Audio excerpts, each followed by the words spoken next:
جب ناممکن حالات کے باوجود تم دعا کرنا نہیں چھوڑتے، جب تم اللہ پر کامل یقین رکھتے ہو، دعائیں کرتے رہتے ہو، تو اللہ تمہارے لیے وسیلہ بنا دیتا ہے۔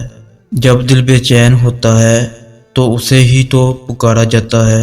تم سناتے رہو گے تو وہ سنتا رہے گا اور کرم کرتا رہے گا۔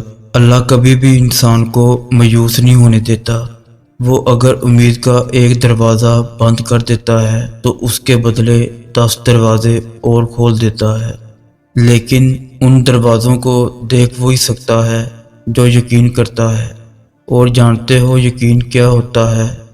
تب بھی آگے بڑھنا جب زندگی تھک کر گرا دے، تب بھی مسکرانا جب مسکرانے کی کوئی وجہ نہ ملے، اس چیز کے لیے ہاتھ اٹھانا اور گڑگڑانا جس کا ملنا ناممکن ہو۔ یہ یقین کی وہ کیفیت ہے جب انسان کا دل چیخ چیخ کر کہتا ہے میرا رب قادر ہے ہر شے پہ۔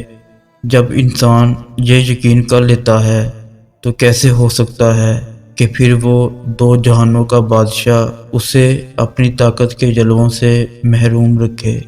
پھر تو میرا رب کہتا ہے تو نے اب مجھ پہ یقین رکھا ہے نا، تو پھر دیکھنا میں کہاں کہاں سے کیسے کیسے اسباب پیدا کرتا ہوں۔ پھر وہ وہاں سے وسیلے بھیجتا ہے کہ انسان دیکھتا ہی رہ جاتا ہے۔ بس پھر ہر محرومی سے وہ انسان کو آزاد کر دیتا ہے اور اپنی محبت کی قید میں رکھ لیتا ہے، اور جس کو وہ اپنی محبت میں قید کر لیتا ہے اس کے مقدر کی تو کیا ہی بات ہے۔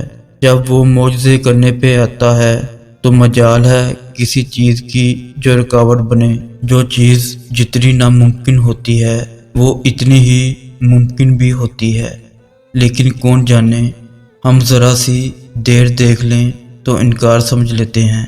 صبر اور دعا کی ضرورت ہے، پھر تم دیکھو گے اس دیر کے بعد کن فرما دیا جائے گا اور تمہاری من پسند چیز کو تمہیں عطا کر دیا جائے گا۔